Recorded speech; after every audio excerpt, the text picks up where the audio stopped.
ओनीबा कुरैशी और शारिक एक पिकनिक के लिए, एक हॉलिडे के लिए कतर गए और वहां पर जाकर अरेस्ट हो जाते हैं। उनकी ही अपनी बुआ ने उन्हें ड्रग्स के जाल में फंसा दिया। कतर की जेल में है वो, और वहीं पर ओनीबा की डिलीवरी भी हुई है। आइए उनके पिता और उनके ससुर जी से बात करते हैं कि क्या हुआ था, किस तरीके से अब भारत सरकार और नारकोटिक्स कंट्रोल ब्यूरो इस केस को आगे ले जा रही है और उनकी मदद करने की कोशिश कर रही है। शकील जी, ये बताइए कि पूरा मामला क्या था, किस तरीके से ओनीबा और शारिक को फंसाया गया, उनकी जो बुआ थी उन्होंने किस तरीके से फंसाया, किस तरीके से एक ड्रग्स का पूरा मामला सामने आया। देखिए ना कि मुनीबा की वो शारिक की जो फूफी हैं, तो उन्होंने उन्होंने मुनीबा और शारिक को ये बताया कि तुम्हारी 1 साल शादी हो चुके हैं, तो तुम हनीमून के लिए मैं तुम्हें भेजती हूँ अपने टिकट से, अपने वीज़ा वगैरह करा के तुम्हें भेजती हूँ। तो वो पहले माले, दूसरे माले पे मुनीबा की फूफी रहती थी और तीसरे माले के ऊपर ये मुनीबा की ससुराल है। तो वो पहले तो उन्होंने मना करा, फिर उन्होंने ये सब कुछ करा के रखा। उन्होंने मना करने के बाद भी उनको शारिक को मुनीबा को कहा कि मैंने तुम्हारे टिकट भी करा दिए हैं और तुम 2-3 दिन के लिए कतर चल जाओ और वहाँ जाके हनीमून मनाओ। मोहम्मद शरीफ जी, आप बताइए, जो इनकी बुआ हैं, शारिक की बुआ हैं, आपकी बहन लगेंगी वो, तो आपकी सगी बहन है वो? हाँ, मेरी स्टेप सिस्टर हैं आपकी। तो ये सारा मामला जब सामने आया तो आपने उनको कन्फ्रंट भी किया होगा, क्या पता चला उसके बाद कि किस तरीके से ये पूरा नेक्सस चल रहा था, ये नेटवर्क किस तरीके से वो चला रही थी, क्या वो खुद शामिल थी या उनसे भी कोई ये चीज़ करवा रहा था? तो वो जब ये मुझसे उसने बच्चों को कन्विंस किया कि जाना है, लेके तुम कतर जाना है, तो बच्चों के बारे में इसको पता नहीं था कि इनका एक्सेस क्या है। ये बाद में जब निज़ाम कारा का जब नाम आया आगे, फिर जब मैंने उसको बच्चों का, मेरा फ़ोन नहीं आया 3-4 दिन, तो मैंने उनसे फिर पूछा कि भाई तुमने कहाँ भेजा है इसको, बच्चों का, हमारे बच्चों का तो फ़ोन नहीं आया। तो थोड़ी डर गई, तो डर के बोले कि भाई में उन लोग को तंबाकू लेके भेजा है, खाली मैंने तंबाकू लेके भेजा है, और बोले मैंने वो 2-3 दिन में आ जाएंगे। तो मैंने फिर उसको और कन्विंस किया, तो उसने बोला कि मैंने इसमें ऐसा ड्रग्स डाल के भेजा है इसमें, तो लेकिन उन लोग तुम मेरे से पैसा ले लो, ये कर लो। लेकिन मैं बोला मैं पैसे से थोड़ी हमारे बच्चों को छोड़ा पाएंगे, तू हमारे पैसे से क्या करूँगा पैसा लेके। मैं बोला तुम्हारे बच्चों को ले आ।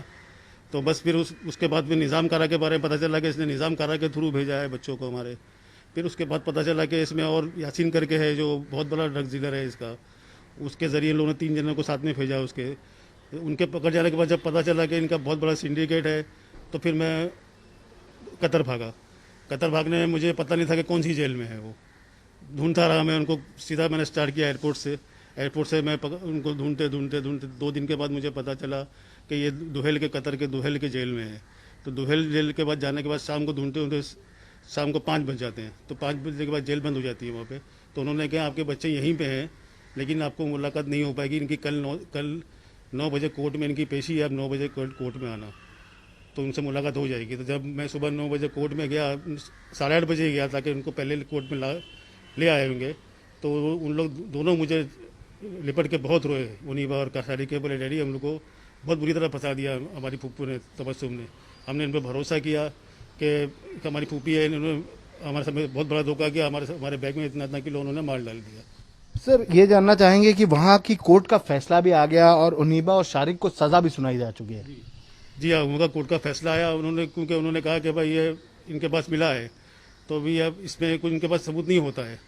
तो फिर मैंने फिर उस पर अपील करी, तो अपील में उन्होंने फिर अपील भी बरकरार रखी उसको।